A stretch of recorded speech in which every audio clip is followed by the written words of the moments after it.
I have visited the Puri Jagannath temple or Jagannath Puri temple, which has been dedicated to Lord Vishnu along with the Subhadra and Balabhadra. The experience which I got, it was really really deep experiences. I got over there, especially the architecture and the beauty which which is behind the particular construction method of this particular temple is also really marvelous. So when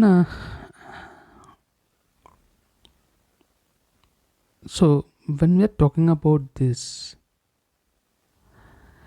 it's really interested to look into the mysteries which are surrounding this particular temple. The one experience which I got is like, when you look into the big eyes of Jagannatha, that after you leave this particular temple also you will feel like these eyes are following you everywhere. Wherever you look into, you will feel there is two eyes has been looking into you. This will really go really deep into the subconscious, and from there it can give relatively better experiences, like if you are a true devotee, rather than looking into these phenomena without a logical mind, rather than using a logical mind. If you look into these phenomena into really devotional way, this will be really like a really great experiences for you. But however, this temple is really marvelous, and why I'm thinking in this particular way, that's what I'm trying to explain over here. So if you look into who built and when it is been built, this particular temple is, if you look into the dynastic context of the of the story behind the construction of this particular temple, we have to talk about Anandavarman Chodaganga Deva. He was the ruler who actually started to construct this particular temple. And he, that time, when it is somewhere around 12th century CE, okay, it's almost 12th century CE, they started constructing this particular temple. And the reason behind that, he was really got, I mean, he was really fascinated by the by the attraction towards the Vaishnavism. And also you could see in this particular temple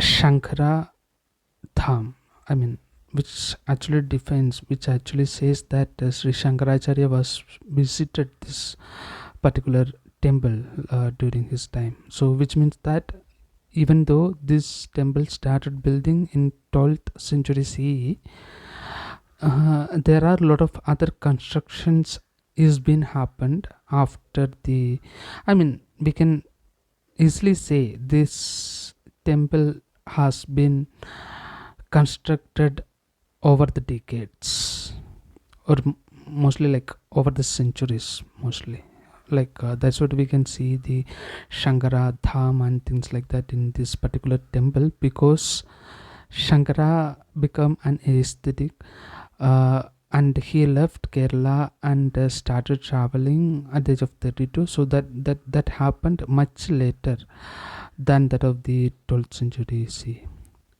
So here, so this is the basic overview of this particular temple, and there are a lot of mysteries actually you can observe in this particular temple. If you have an if you have a logical mind that can accommodate illogical thing in a logical way, this would be much more interesting to see and go through. So one of the mystery that, I mean, if you have a if you have a logical mind that can accommodate illogical stuff, you can experience many things by being in that temple. Lot of important experiences that will actually comes to you. And if you are a kind of traveler there, you can keep your belongings in the government built at places where you can keep your belonging, and you can stay in and around the temple. Like there is seas there, there is beaches there. You can actually go there and take a dip into the water and the sea water. And it was quite beautiful. And if you sleep nearby temple, that nobody is going to disturb you. And these kind of things, it is even possible there. And if you're planning to travel, I mean, these are the things I would love to say. And here the some of the important mysteries which I would say, the main mystery which we can see in this particular temple is that the flag mystery. If you look into the flag, you can see the flag flutters in the opposite direction of the wind. This is very important thing to see. I mean, this is the very evident and very much of very much of most known phenomena which you can the most known mysterious phenomena you can actually experience here. The flag flutters in the opposite direction of the wind. Even though there is some scientific evidence how it can happen, is been also we can look into in this way. Like if we look into the aerodynamics and turbulences system, mostly the construction of this particular temple can take the wind inside and take it outside in the opposite way. That will give an illusion that the flag is fluttering opposite to the direction of the wind. This is one scientific explanation which may be possible. I'm not buying this particular theory, but many people can believe, or many people can look into this phenomena in this particular passion as well. This is the flag mystery. And there is a Sudarshan Chakra illusion. The Sudarshan Chakra, which you can see in the top of the temple, where the flag is been hanging. I mean, every day the person will go there and he will lift a flag on the top of the Sudarshan Chakra. And if he is failed to do that in a single day, the temple will be remain closed for 18 years. So the temple will not be open for the next 18 years. The temple will remain closed. So the Sudarshan Chakra illusion, how does it feel is like wherever you go, you cannot have a side view of this particular, I mean, you will feel like always looks like it is facing to the devotee. From whichever the direction you look into the Sudarshan Chakra, it will seems like it is always facing you. See, this is the one of the illusion. The explanation we can, if we look for a scientific explanation, we can go in this way. Symmetry and geometry of this particular illusion is being can give and can create an optical illusion that will make you to be, that will make the Sudarshan Chakra to be appeared to be facing the devotees from any direction. This can be one of the explanation. um, And perspective effect also, because the lack of nearby tall structures ensures there is no reference point to counter this illusion. So it can amplify this effect, but it cannot create this particular effect, but it can amplify this particular effect. So the vanishing sound of the sea, this is really really marvelous to experience. The sea sound will be get vanished in different areas of this particular temple, especially when you are entering the temple, the gates of the temple, there you will not hear any sound of the sea. Till then the sound of the sea is, you can experience the sound of the sea. And in the gate of the temple you will never experience the sound of the sea. It's like a full silence over there. So the if we can also look for the scientific evidence for what can cause this particular phenomena. The temple architectural layout might create natural sound barriers. So this architectural layout can create sound barriers that will cancel out the sounds which is been from the sea. This can be one of the explanation if we look into the reasoning for this phenomena in a more scientific way. Then one of the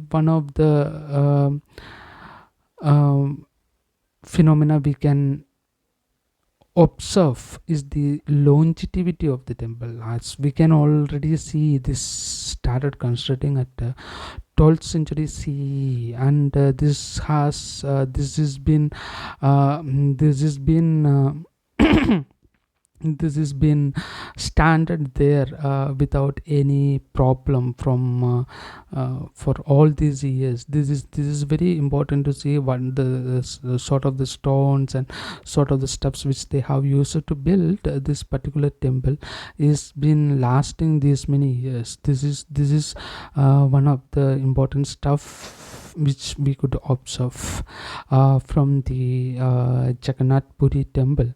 So the longevity of the temple is really really fascinating.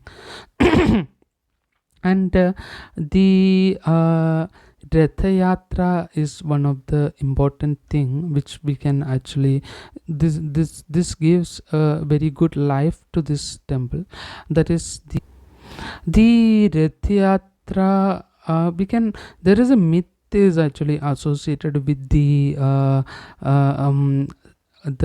idols which is been installed in the Jagannath Puri temple, that is been associated with Lord Brahma. The constructor of the temple, he wants somebody to construct this particular particular idol, and Brahma himself came and he was not able to, I mean, he made some demands. Nobody should disturb him during the construction of the particular idol and things like that. But however, the king disturbed because of the queen's problem, because queen was pushing him a lot in order to check out the Brahma what is happening and stuff like that.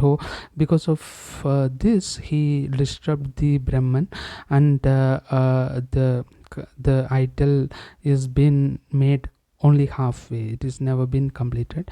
So however, this particular idols is been made out of neem trees, and this will be changed every 18 years. And there is a kind of reddish padartha which is been called as Brahma Padartha, and that is been believed as the heart of Lord Krishna. So when we keep this particular Padartha there, the priests, those who change this particular Padartha, I mean the Jagannath Puri's the Ratha Yatra is been done in order to change the idol of the temple. So this Ratha will take the idol, Ratha will get the idol back to the temple, and all the idol is been thrown out to the sea. And when the old idol has a padartha which is been believed to be the heart of the Krishna, and when the new idol arrives in the temple, this Brahma Padartha is been taken to the new idol. During this particular time, during this particular transfer, only certain initiated authorities are been allowed inside the temple, and all this while the temples will keep closed. So this is the energy, the energy which you can feel. I mean, people, we can say it is believed to be, but when we go there, we can actually feel that particular energy. The energy which you are feeling is from the the from this particular padartha, or it's called the Brahma Padartha. And and this padartha gives life, and this will actually give the wishes of the devotees granted. So this is been believed. And why I'm talking all this is because when we look into this particular temple and the construction method, um, it is it will actually go through all kind of scientific advantages if we want to reconstruct this kind of structure again. We really need a really advanced engineering marvelous, and we really need really advanced engineering tools and machineries, and the people who are working there, they are also need to be really really really advanced. So how did they come into these kind of advanced thinking capability? This has been happened by going into the subconscious of your mind. And where Carl Jung also talking about the collective unconscious. This is the place where the unconscious of many peoples are residing, from the peoples who are coming from the generations before, and the peoples who are about to come after the generations. All these collective subconscious has been residing in your subconscious mind, and through meditation we can really penetrate really deep into the particular subconscious mind, and from there we can really take out the advantages which can alter the human life in a large scale, and it can stand we can come up with the ideas and the structures, and that can stand for time immortal. The Jagannath Puri temple is one of the marvelous example for this phenomena. Thank you.